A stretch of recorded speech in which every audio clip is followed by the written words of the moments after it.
what are some other softwares that you use that you find helpful in your day-to-day activity with Amazon? Yeah, so I pretty much just use Keepa and like Seller Amp. Okay. Those are like the main two I use. I use IP alerts, so that's just the extension. It's just a pop-up saying, "Hey, this brand's known to give out IP complaints. Beware." And that's pretty much it. It's just You use those three. Repricer? Oh yeah, okay, yeah, and BQ. I forgot. I forget because I hate having to do BQ every Sunday. That's when I go in and reprice, and I just hate it. I always don't want to do it. I really need to like train my VA or someone to do it because like it's just it's not fun. One of my I have an admin VA, and then I totally agree with you. It just sucks and it's dragging because you have so many listings and it becomes really overwhelming when you sign in. I have them every day, just go through the listings. And as much as it sounds like it's a waste of time and money on our end, at least I know that someone's constantly priming the prices, because prices can just, sellers can just go out of stock. All of a sudden something goes in demand and you want to sell for a higher price. All the while, Be Cool, or what I use is Profit Protector Pro. They do that. Your Repricer is designed to accommodate the pricing and the demand. I still like knowing that someone's manually going in there and updating the prices as well as adding the prices. Also add, so I use BuyBot Pro extension, and they're under the same umbrella with Profit Protector Pro. Their extension is actually linked to Profit Protector Pro. So if you have a listing up, it's already on the extension. So you can put the min, the max, the rule, and send it. Oh, that's nice.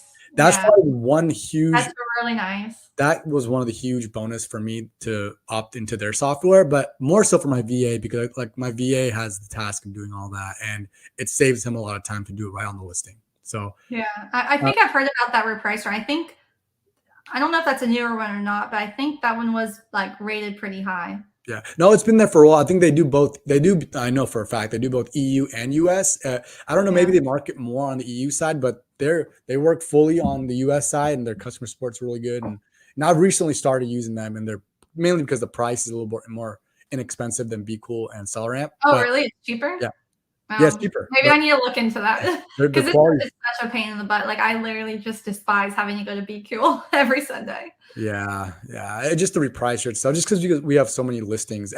I would suggest, even for a new seller, even if you have 20 listings, use a Repricer, because you get addicted to constantly changing the prices. And if you're on a listing with like 20 people, you're competing with literally 19 other AI, 19 other people who have a Repricer ready to go, and you're kind of manually changing prices. It's not going to work. Right. Which is funny because like I only got one this year. Like I used to reprice like 100 and something, like ASIN.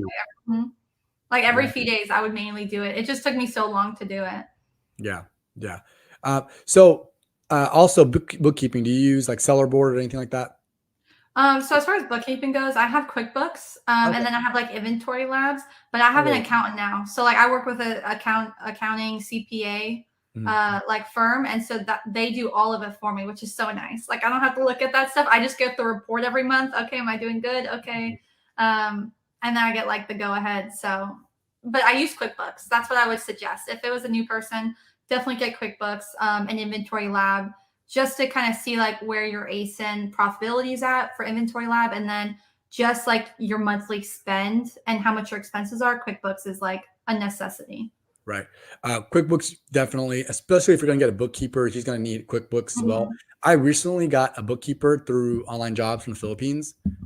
And just in case if you need one, he's really good price. I don't know how much you spend or how much you pay for your services with your accountant, but he does a great price and everything's up to date. He's got years of experience. I don't know I might send you a link to him. He's a really nice guy and he does a great job. But cool. I didn't get a bookkeeper till later on, maybe like 4 months ago, and he had spent I felt bad for him, but he had spent all that time like backtracking everything, and I had to upload. That's pretty much the same for me. I think it was May, around May this year. So yeah, but it'll be so much better, like especially the end of this year. Like I want to know where I'm at before, if I have to spend more, so I can decrease my profit a little bit at the end of the month. So. Yeah, no, it's 100% worth it. Like when you are ready to take this business like seriously, you have to know your numbers to like a T. And I hate, like, I'm not an accountant. I don't want to spend all my time doing that. Hiring it out is like 100% worth it. Yeah. So like my VAs, obviously my bookkeeper is not really a VA, but like I have that admin VA. I told you he does all the repricing, priming and stuff like that, but he also updates the cost of goods and everything on my seller board. At the very least, I think if you're new, get seller board. It's pretty cheap. It's like $20 a month, I think. And you can at least keep up with your numbers that way. Instead of using like Excel sheet. It's worth the cost to know where you're at every month, you know? But you have an accountant and everything as well. So that's awesome. So I wanted to ask you, what do you believe has helped you transition from 0 to 20K to 20K to 50K and then more?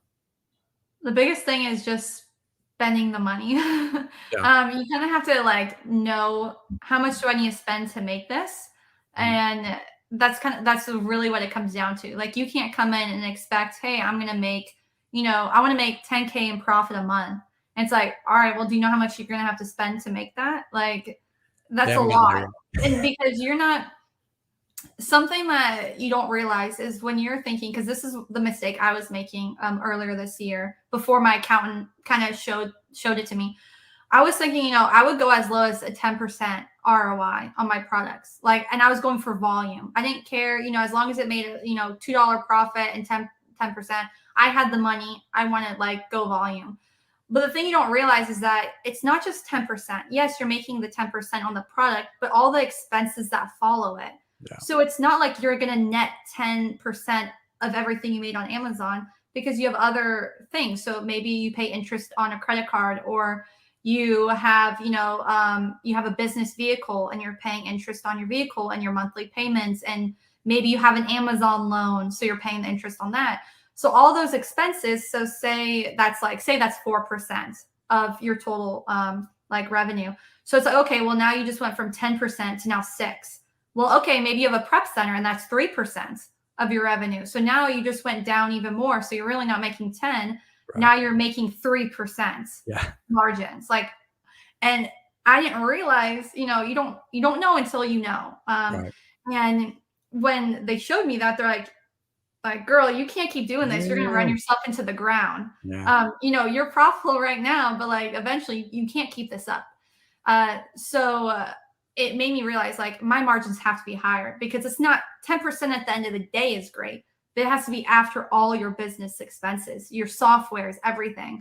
And I wasn't taking that into account. So I would definitely say, like, if you're a new seller, like you have to aim higher margins. Like you probably want at least 20%, like ROI at the end of the day, because it's not really going to be 20%. You're going to lose more because you just have other business expenses that you're not accounting for just from that product. Yeah, and that's why the significance of having like seller board and in conjunction accountant and stuff is so important, because seller board only shows you your cost of goods and you're sold on an inventory level. But once you get a bookkeeper or an accountant, they'll show you your overall profit and loss per month. And that's when you're like, golly, especially like returns. I don't think new sellers understand how much you're paying out of your own pocket when someone returns an item, that restocking fee, unless you actually go to the billing side on your Amazon dashboard, and you'll see how much you're paying for every return. And that's kind of why I abstained from buying shoes as much as I did, because that's how I got into Amazon, was selling a bunch of shoes, because I was already selling shoes prior to that. And that's kind of now, once I got that bookkeeper and I saw all those fees and whatnot, I don't do shoes as much anymore. And you'll see all other kind of fees you're spending too, like on prep and stuff like that. And unfortunately, a lot of new sellers, it's not really in our community, but a lot of new sellers are lured in from these accounts. I don't know if you see them, but these accounts that people are just bragging and being braggadocious about how much they're selling and making on Amazon, but really they're not being authentic. It's not sincere, and they're just trying to make a quick buck. And most people that see those orange bars just think profit. Zero, like you mentioned, they'll see the orange bars 10K and they'll just think profit, but they haven't gotten to the part where they're like, well, how much am I spending to make that money?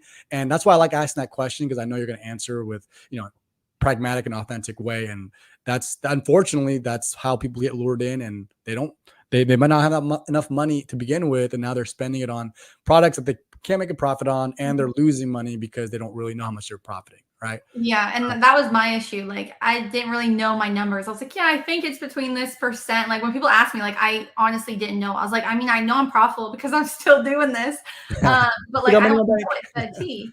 And at a certain point, like, you have to know, because it's like when you start spending a lot of money, that's a lot of money. Like, you need to know that you're doing the right thing when you're spending thousands.